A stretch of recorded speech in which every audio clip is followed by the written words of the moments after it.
So here's a wild idea. How do you teach a computer to look at a simple photo of a field and guess how much the plants in it weigh? I mean, from pixels to actual pounds. It sounds like something straight out of science fiction, but this is a real problem that researchers are cracking right now. Let's dig into how they actually pull it off. Right, so that's the big question, isn't it? Can we get an AI to do this? The whole point is to go from a simple visual guess to a really smart, data-driven estimate of biomass, which is just the sciencey term for the total weight of all that plant matter, all from one single picture. Okay, so before you can just unleash an AI, you gotta build its brain, right? You need a blueprint. And just like any student, it needs the right study materials and a really clear game plan. This first part is all about that critical setup. So how do we get this AI ready for school? Well, first up, you gotta give it some books to study. In this case, that's 357 images, and each one comes with the correct plant weight already measured. Then you split that data up. Most of it is for studying, that's the training set. A small chunk is held back for pop quizzes, which we call the validation set.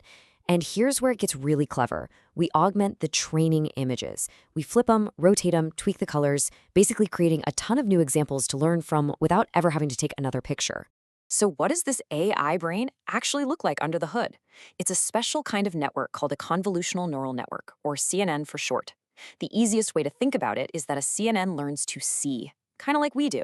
It starts by spotting simple things, like edges and colors, and then it layers that knowledge to understand bigger, more complex stuff. This specific one was custom built with 3 of these main processing layers, or blocks. And this really gets to the heart of building AI. It's all about experimenting. The folks who built this didn't just magically know that 3 blocks was the right number. No, they probably tried different setups and found that this 3-block design hit the perfect sweet spot. It was deep enough to learn complex patterns, but not so complicated that it got bogged down.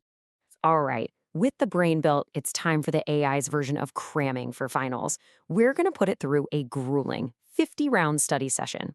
In the AI world, each round is called an epoch. That's one full pass through all the training data, where it tries to get just a little bit smarter each time. So, how do we know if it's actually learning anything? We need to grade it, right? For that, we use something called the R-squared score, or R-squared. Just think of it like a report card.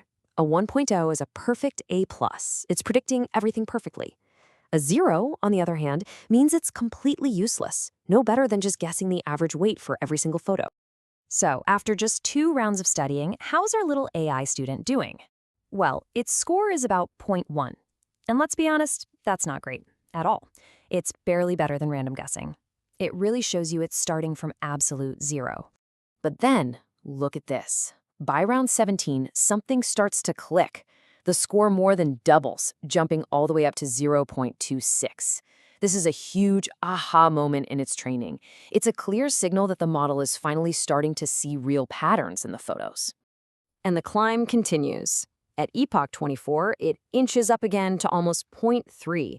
This whole process shows that learning is never a straight line, right? It's this bumpy, grinding process of trial and error, punctuated by these awesome little breakthroughs.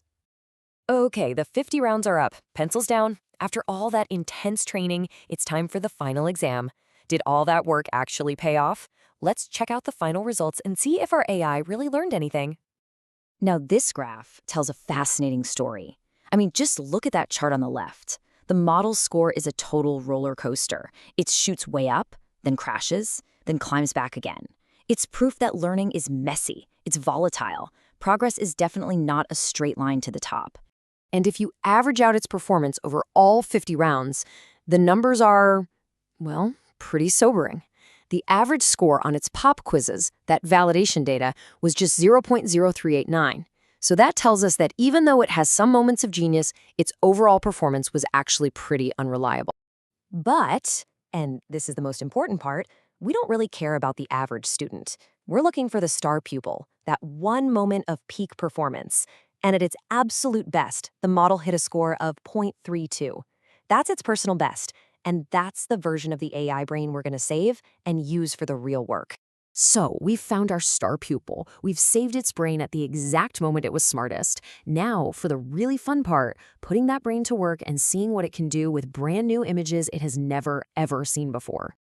And you might be surprised how simple the process is now. First, we just load up that best model, the one that scored the 0.32. Then we take a completely new photo and prep it in the exact same way. And finally, we just feed it to the model, and boom, out comes its best estimate for the plant biomass. And what's really cool is it doesn't just spit out one single number. It actually gives us a detailed breakdown.